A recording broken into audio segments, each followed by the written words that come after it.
بسم اللہ والصلاة والسلام علی رسول اللہ۔ سورہ ملک سورہ واقعہ کے رات کے وقت پڑھنے کے بارے میں ہدایات اور فضائل۔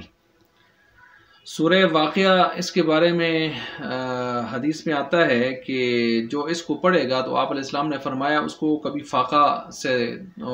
فاقہ سے دوچار نہیں ہوگا۔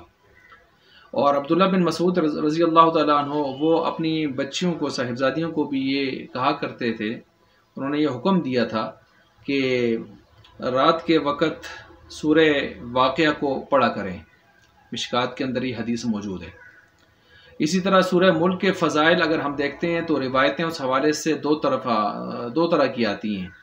کچھ تو مطلق عن الوقت ہیں، یعنی وقت کی تخصیص ساتھ نہیں آ رہی، اور کچھ ایسی ہیں جن میں وقت کا بھی ذکر آ رہا ہے۔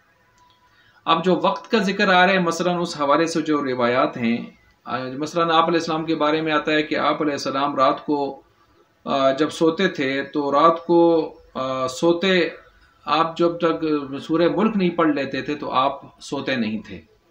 اور ترمذی کی روایت میں یہ آتا ہے کہ آپ علیہ السلام سورہ سجدہ اور سورہ ملک جب تک نہیں پڑھ لیتے تھے تو آپ آرام نہیں فرماتے تھے۔ تو رات کے حوالے سے جو روایات ہیں سورہ ملک کے حوالے سے، تو ان میں عام طور پر وہ ہو گئی یا سورہ واقعہ یا کوئی بھی معمولات جو رات کو آپ فرمایا کرتے تھے تو عموماً سونے سے پہلے ہی آپ فرمایا کرتے تھے۔ تو بعض علماء ان روایات کو دیکھتے ہوئے یہ بات ارشاد فرماتے ہیں کہ مغرب کے بعد سورہ واقعہ پڑھ لی جائے اور سوتے سوتے جو ہے وہ سورہ ملک پڑھ لی جائے۔ بہرحال مغرب کے بعد کسی بھی وقت انسان ان رات کے معمولات کو، سورہ ملک ہو، واقعہ ہو، جب اس کو سہولت ملے ان معمولات کے اوپر عمل کر سکتا ہے اور ان کے فضائل کو حاصل کر سکتا ہے۔ اللہ تعالی ہمیں سمجھنے کی، عمل کرنے کی توفیق عطا فرمائے۔